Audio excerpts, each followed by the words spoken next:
Namaskar.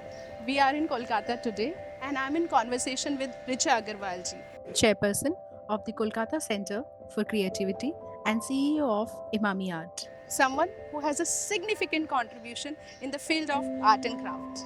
Her work has brought people and culture together in a meaningful way and has been recognized by the awards like Devi Award, Femina Achievers Award, Times Power Women Award, and the She Award by the Telegraph. When you think of an heirloom, what comes to your mind? What value it carries other than the material value? As an heirloom, there are so many things which just kind of scroll through my head because it's a legacy. It's something which we talk about continuously, and there are a lot of favorite pieces that I like. A very beautiful neck piece, which was my grandmother's, and she passed it on to me. Those pieces are very sentimental, and as women, somehow we care for the jewelry a little more. Yeah. So, you have any favorite piece which you feel that you're going to pass down? Definitely. I mean, and more than my favorite piece, it's like what my girls love. And they keep asking me, okay, will you give this to me? Is this mine or is this yours? It's emotion, honestly, more than the thing itself. It's an emotional value we talk about Yes. above everything else. Yeah. So, Richa ji, what do you think? What makes a textile worthy as an heirloom? And do you think the idea is changing today? Textile is very personal. When we look at the clothes we wear, a lot of thought goes into what we want to wear. And there are some very important days in everybody's life. Uh, Probably the day you get married, or the day your child is born, or any important function. So I feel textile as a concept for us women as a whole, we spend a lot of headspace and time over deciding what you want to wear, when you want to wear. What you wear talks a lot about you as a person, as an individual, because it empowers you. And the concept of power dressing is something people are talking about now, but that is something traditionally has been spoken about at every generation or at every economic background as well, because there was a certain way a king was supposed to dress, or a certain way a noble was supposed to dress, or a woman is supposed to dress. There is so much thought which goes into our dressing, so it is legacy in a sense. So, Richa ji, do you think Zarikota as an art, and where do you think where it stands in the landscape of Indian handloom? I think Sarikota is just fantastic as a fabric. It is so adept for our Indian climate.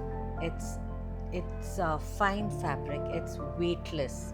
You can wear it across all seasons, and they're gorgeous. What today you as an individual are doing with Zarikota, with the designing, contemporarizing, and making it more relevant for the audiences of today. I think it's fantastic. 3 pockets that work with real Zari. Yeah.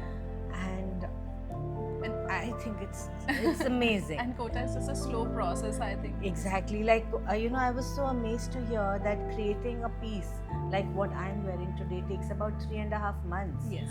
Which is amazing. How many people have the patience to create this kind of magic is what is mind-blowing for me. How has your understanding, especially living in Kolkata, has changed about art and craft and textile?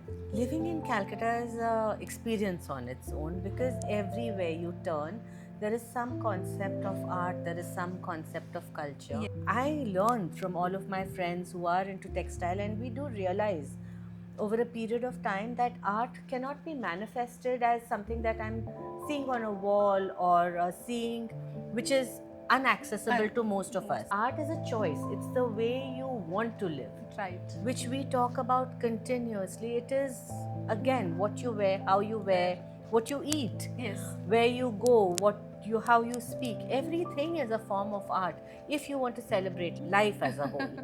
Ritaji, what you have learned about the bond between the maker and the wearer, and what do you think, what should we do to support this community? When we talk about handloom and cultural crafts, in Bengal we see a lot of Pottochitra. Yeah. And with each Pottochitra that the Patwa makes, he also creates a song about the story. So in my head, I feel that when the weaver was probably weaving the sari, he must have had a good day, he must have had some worries, or he must have had a bad day, but he is weaving a lot of that emotion into what I am wearing. For me, that is very special.